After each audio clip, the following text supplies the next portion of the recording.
Goeienaand, good evening fellow South Africans and citizens of the world.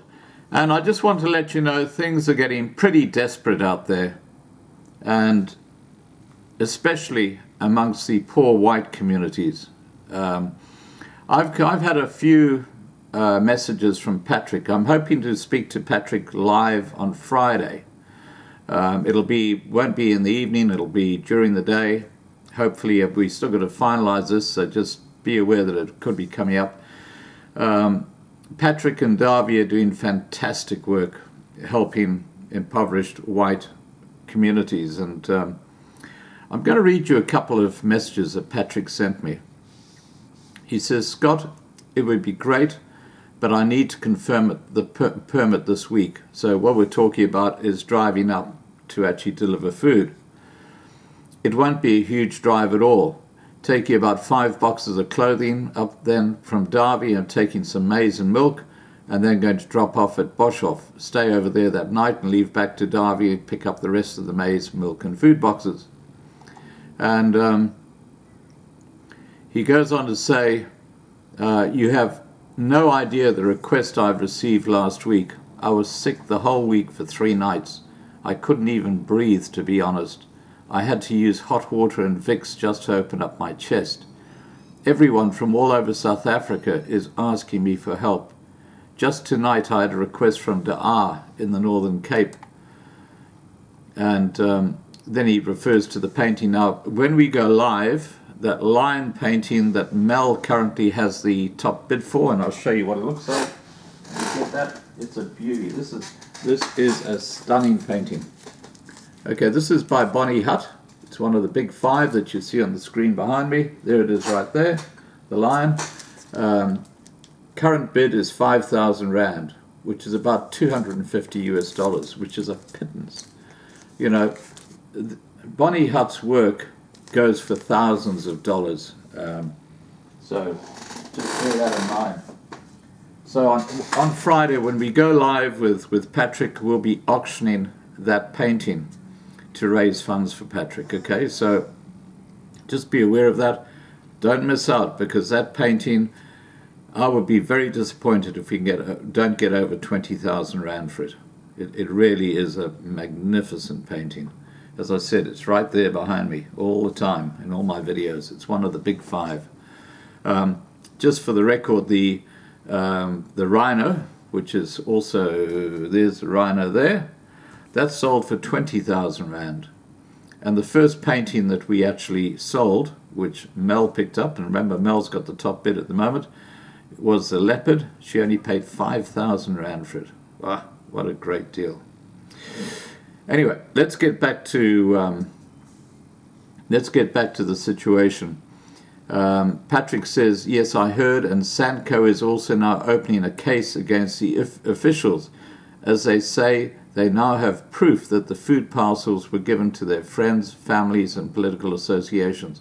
They're talking about food parcels that are supposed to be delivered to people in impoverishment camps, but like everything else, before it gets there, someone intercedes and takes it.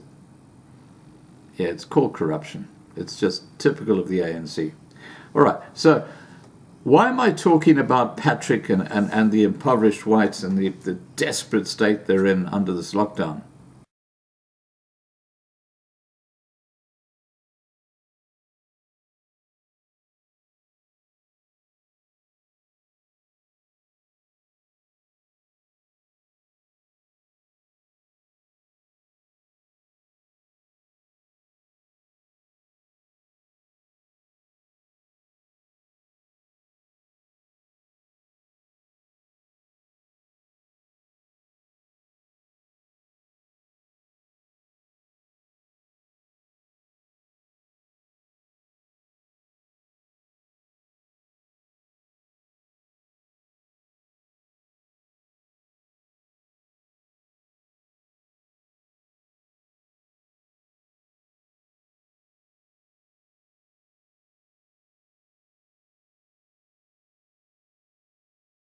Well, let me expand that a bit for you. We're on the edge of a civil war in South Africa. And it's not between the white people and the black people. It's between people in the townships and the police service and the army. In other words, bodies representing the ANC government.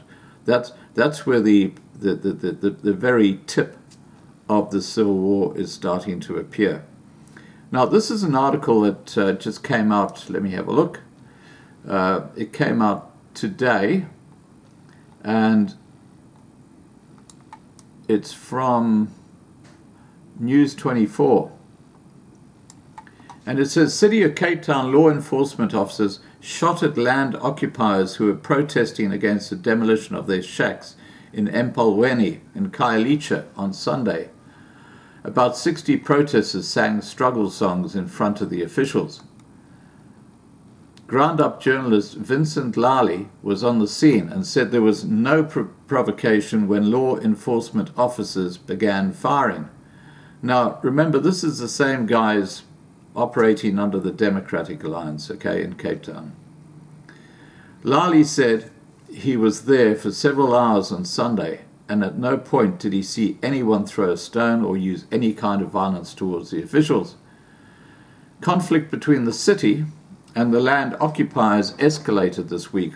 On Thursday, the city demolished dozens of shacks. On Saturday and Sunday, there was further conflict.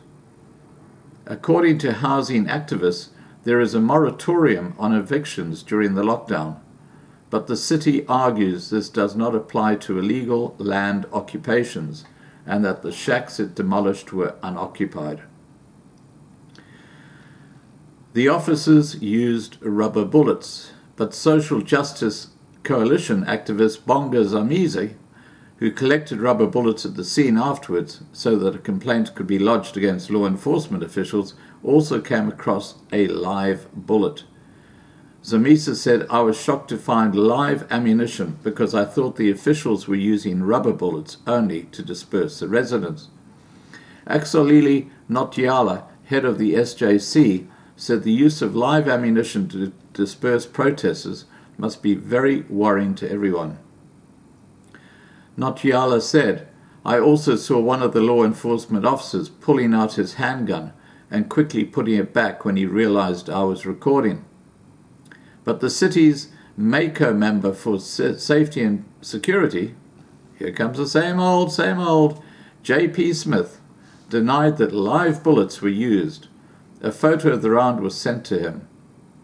He said, we don't have weapons to fire such rounds.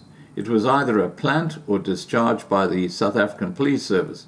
Nobody would use live ammo except rioters, as our police officers are shot on quite frequently these days with live ammunition. This is where you can see that the politicians in the city of Cape Town, running the city of Cape Town, are confirming that there is a civil war brewing, because you've now got the people who have been dehoused or thrown out of their houses firing with live ammunition at the police and the army. J.P. Smith said it looked like the round was fired from an R4 or R5 weapon, usually used by SAPS or South African Police Service or the military. We don't have R4 or R5 weapons. He went on to say our vehicles were damaged, officers were very much attacked, never mind provoked, public property was destroyed. Officers used force to stop destruction of public property. So you can see how this is a powder keg. It's ready to blow. This is in Cape Town. All the officials were wearing masks, but they were not wearing name tags. Lally witnessed members of the SJC and Khayelitsha Community Network ask officials to identify themselves, to produce a court order, and to name the authorities who instructed them to demolish the shacks. The officials pushed them aside and refused to answer. Bahia Steris, acting provincial manager for the South African Human Rights Commission, witnessed Sunday's events while she was interviewing residents and community leaders. She said, the residents were not violent and didn't attack them. They were just singing and cheering. Law enforcement shot without warning into the crowd. Steris said that officials were swearing as they chased the shack dwellers. The law enforcement is out of hand. We had to run for our dear lives. Lali saw her try, without success, to ask one official to identify himself. A frustrated Steris said even the official, who seemed to be in charge, refused to identify himself to the South African Human Rights Commission. She said it's a criminal offence to refuse to assist or hinder the commission. The officials dispersed the protesters and dragged about 3 of them to a waiting van beside Baden-Powell Drive. The officials destroyed about 7 completely rebuilt shacks and a few others that the shack dwellers were still rebuilding. One woman, Tandiwe Sabisa, said that the officials injured her while they were destroying her shack on Saturday. When they told me to vacate my shack, I asked them where they expected me to go.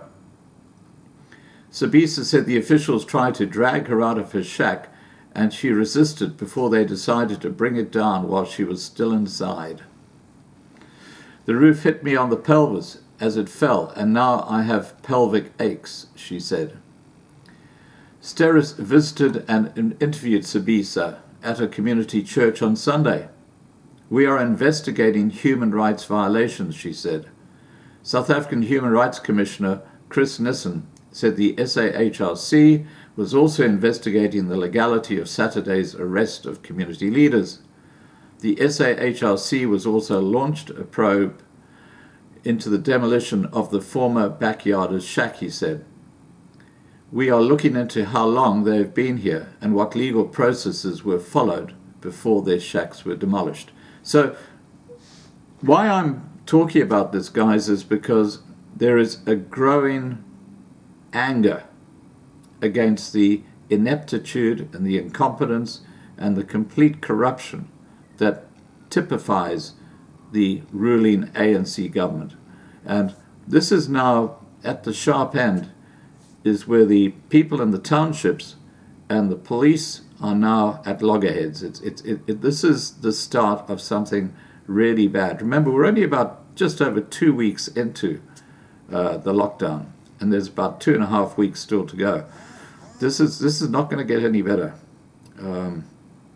And as the coronavirus starts spreading through these townships, it's a recipe for complete disaster.